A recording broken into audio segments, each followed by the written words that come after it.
మన ముకుంద జ్యువెలర్స్ లో కాసుల పేరు festival flats 9.99% of on VA కాసుల పేరు జ్యువెలర్స్ నూతన బ్రాంచెస్ జూబ్లీ హిల్స్ మరియు వైజాగ్ లో అతి త్వరలో ప్రారంభం. నేను ఎప్పుడైతే ఒక పొలిటికల్ పార్టీ పెడతా అన్నానో చాలా మంది నా మీద దాడి చేస్తూ ఉన్నారు, రకరకాలుగా మాట్లాడుతూ ఉన్నారు. దాడులు మనకేం కొత్త కాదు, 20 ఏళ్ళ నుంచి భరిస్తూనే ఉన్నాం.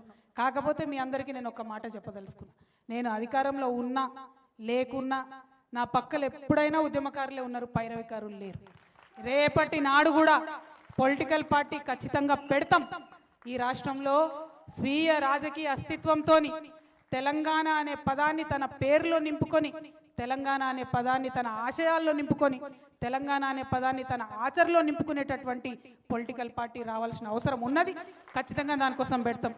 మాది ఫక్తు రాజకీయ పార్టీ కాదు, ఉద్యమకారులను కలుపుకొని ఉద్యమ ఆకాంక్షలను నెరవేర్చడానికి, తెలంగాణ వాదాన్ని నిలబెట్టడానికి, తెలంగాణ అస్తిత్వాన్ని పరిరక్షించడానికి రాబోయేటటువంటి రాజకీయ శక్తిగా ఉంటుంది తప్పితే ఫక్తు రాజకీయ పార్టీగా ఉండదు.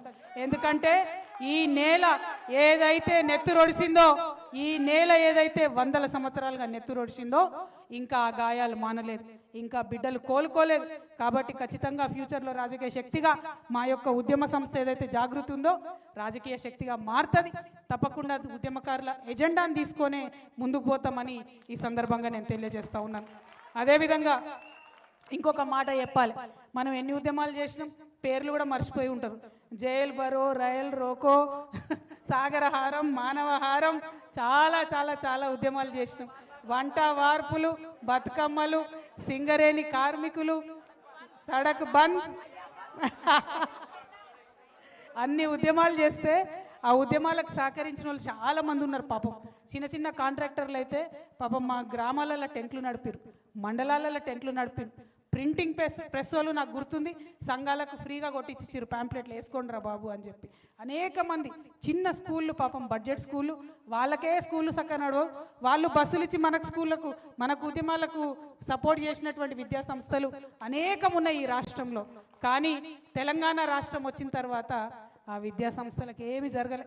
ఆ తెలంగాణ ప్రింటింగ్ ప్రెస్ వాళ్ళు అయితే సెక్రటేరియట్ చుట్టూ తిరిగి తిరిగి తిరిగి చల్లబడ్డారు తప్పితే వాళ్ళకేం జరగలే. చిన్న చిన్న కాంట్రాక్టర్లు తెలంగాణలో ఉన్న వాళ్ళకు లాభం జరగలే. కానీ మెగా కృష్ణారెడ్డికి మాత్రం మంచిగా అపర కుబేరుడిగా 40వ స్థానంలో వచ్చింది. మరి అది మారాలి అనే కొత్త రాజకీయ శక్తి రాబోతూ ఉంది. మన వాళ్ళని కాపాడుకోవడానికే కొత్త రాజకీయ శక్తి రాబోతూ ఉంది. అదేవిధంగా మిమ్మల్ని నేను కోరేది ఒకటే, కేసీఆర్ గారి మీద ఎవరికి నిజంగా కోపం లేదు. ఆయన ఉద్యమంలో కష్టపడ్డాడు, పనిచేసిండు. మొదటిసారి అధికారం ఇచ్చిర్రు ప్రజలు, ఎవరిని కాదని ఇచ్చిండ్రు. ఆనాడు కొట్లాడినాం మనందరం, మనకు ఒక రాజకీయ పార్టీ ఉండాలని 63 మందితో అధికారం ఇచ్చినాం. ఇచ్చిన తెల్లారు ఏమైంది, అన్ని పార్టీలు ఇళ్ళకే విలీనమైంది. నువ్వు ఎవరిని కోటేసినా ఇళ్ళకే వస్తారనేటటువంటి పరిస్థితి వచ్చింది. అన్నిటికన్నా ఎక్కువ ప్రజాస్వామ్య విలువలు అనేటటువంటి కాలరాయబడ్డాయి. ధర్నా చౌక్ ఎత్తేసిండ్రు, అసహనం ఎక్కువైపోయింది. ఎవరన్నా ఫేస్బుక్లో ఒక చిన్న కమెంట్ పెడితే ఎత్తుకొచ్చి పోరగాళ్ళని అరెస్ట్ చేసి కొట్టుడు పెట్టిరు. ఎవరన్నా యూట్యూబ్లో ఒక చిన్న మాట మాట్లాడితే ఎత్తుకొచ్చి పోరగాళ్ళని అరెస్ట్ చేసి పెట్టిరు. అది నచ్చలేదు తెలంగాణ ప్రజలకు. అందుకే అధికారానికి దూరమైన తప్పితే ఇంకొక మాట కాదు. అహంకారం అనేటటువంటిది, ఆ యొక్క సహనశీలత లేకపోవడం అనేటటువంటిది కరెక్ట్ కాదు. తెలంగాణ వాళ్ళకు ఉండే గుణమే అది. మనకుండే గుణమే మంచితనం, మనకుండే గుణమే కలుపుగోలుతనం, మనకుండే గుణమే బోలాతనం. దాన్ని కోల్పోతే తెలంగాణ ఆత్మ కోల్పోయినట్టే. రేపు రాబోయే రాజకీయ శక్తికి అవన్నీ నింపుకొని ఉంటుందని చెప్పి మీ అందరికి కూడా నేను ఈ సందర్భంగా తెలియజేస్తా ఉన్నాను. అదేవిధంగా ఇంకొక మాట చెప్పాలి, నేను ఆనాడు మీ అందరికీ తెలుసు, నేను చెప్పుకుంటూ వచ్చిన చరిత్ర, ఎంతోమంది వారసత్వంగా కాపాడుకుంటూ వచ్చినటువంటి తెలంగాణ భావన అనేటటువంటి మెట్లెక్కి ఆనాడు కేసీఆర్ గారు అధికారంలోకి వచ్చారు. ఇలా రేవంత్ రెడ్డి గారు ఏం చేశారు, విద్యార్థులకు మాట ఇచ్చి, యువతకు మాట ఇచ్చి, మహిళలకు మాట ఇచ్చి, ముసలి వాళ్ళకు మాట ఇచ్చి, అందరి యొక్క ఆకాంక్షల మీద మెట్లెక్కుంటూ ఈయన వచ్చిండు. రేవంత్ రెడ్డి గారికి మేము హెచ్చరిక చేస్తూ ఉన్నాం, ఉద్యమకారులందరి దగ్గర నుంచి. ఆ పెద్ద మనిషి ఆ ఆకాంక్షలు పట్టించుకోలేదు కాబట్టి అధికారం కోల్పోయింది.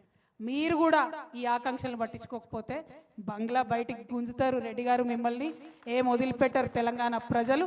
కాబట్టి గుర్తు పెట్టుకోండి, ఒళ్ళు దగ్గర పెట్టుకోండి, ఉద్యమకారులకు ఇచ్చినటువంటి ఆకాంక్షల్ని నెరవేర్చండి. మరి ఇక్కడ ఉద్యమకారుల సంఘాలు అనేకం వచ్చినాయి, అమరవీరుల సంఘాలు అనేకం వచ్చినాయి. మా నాగులు వాళ్ళ భార్య స్వరూప వచ్చింది.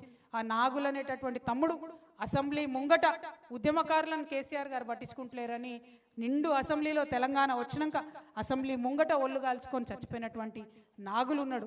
మరి ఆయనకి ఏం జవాబు చెప్తాం ఇవాళ తెలంగాణ ప్రజలు ఆలోచన చేయాలి. అదేవిధంగా మా పూలమ్మ ఉన్నది, వాళ్ళ కొడుకు ఆనాడు అమరుడైపోయినాడు. మరి ఆ పూలమ్మకి ఏం సమాధానం చెప్తామో ఆలోచన చేసుకోవాలి. సిద్ధారెడ్డి సార్ ఉన్నాడు, వేణుగోపాల్ రెడ్డి గారి ఫాదర్, ఆయన కూడా మాట్లాడుతున్నాడు. కేసీఆర్ఏ స్వయంగా అసెంబ్లీలో 1100 మంది పిల్లలు చచ్చిపోయినంటిరి, 540 మందికి కూడా మీరు అమరుల కుటుంబాలను ఆదుకోకపోతిరి, ఏం చేస్తారని చెప్పి వాళ్ళు ప్రశ్న అడుగుతూ ఉన్నారు. అట్లానే ఒకరు కాదు, రెండు కాదు, అనేక మంది. స్వాతి ఉన్నది, ఎవరమ్మా? జై శ్రీనివాస్ గారి భార్య. థ్యాంక్ యూ స్వాతి అమ్మ. అట్లానే అనేక మంది వచ్చిండ్రు. సాయిరామ్ అన్న వచ్చిండు, తెలంగాణ అమరవీరుల ఆశయ సాధన సమితి. అంజిరెడ్డి గారు వచ్చిరు, మలిదశ ఉద్యమకారుల సంక్షేమ సంఘం. బత్తుల సోమయ్య గారు వచ్చిరు, తెలంగాణ ఉద్యమకారుల ఐక్య వేదిక. కుమారస్వామి గారు వచ్చిరు, కరీంనగర్ ఉద్యమకారుల వేదిక. రవీందర్ రెడ్డి గారు వచ్చిరు, తెలంగాణ ఉద్యమకారుల ఫోరం. బోగే పద్మ గారు వచ్చిరు, ఉద్యమకారుల జేఏసీ. కుసుమ సిద్ధారెడ్డి గారు వచ్చిరు, తెలంగాణ అమరవీరుల కుటుంబాల వేదిక. తెలంగాణ జానకిరెడ్డి గారు వచ్చిరు, టీయూ జేఏసీ. సాజిదా సికిందర్ గారు వచ్చిరు, తెలంగాణ ఉద్యమ జేఏసీ. రావుల వెల్లయ్య గారు వచ్చిరు, స్వర్ణ తెలంగాణ సంక్షేమ సంఘం. అట్లానే థామస్ గారు, మన ఖమ్మం నుండి వచ్చిన కృష్ణ గారు, అనేక మంది ఉద్యమకారులు అన్ని జిల్లాల నుండి వచ్చిన వాళ్ళు కనబడుతున్నారు. మా సింగరేణి నుంచి మా తమ్ముడు వెంకట్ గారు, శ్రీనివాస్ రెడ్డి గారు, కాచం సత్యనారాయణ గారు, తమ్ముడు రంజిత్ గారు, అట్లానే మురళీధర్ దేశపాండే సారు. ప్రతి ఒక్కరికి వచ్చిన వాళ్ళకు పేర్లు మర్చిపోతే క్షమించండి, ఎక్కువ మంది ఉన్నాం. కానీ కలిసినటువంటి సందర్భం, కలుసుకుంటున్నటువంటి సందర్భం ఖచ్చితంగా చరిత్రలో నిలబడిపోయేటటువంటి సందర్భం. ఉద్యమకారుల కోసం మరొక ఉద్యమం చేస్తూ బయలుదేరేటటువంటి సందర్భం.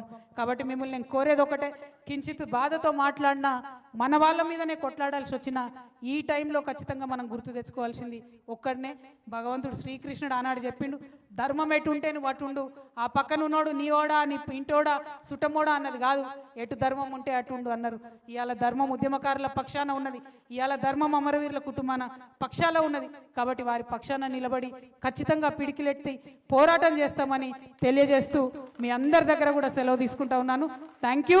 జై తెలంగాణ, జై తెలంగాణ, జై తెలంగాణ.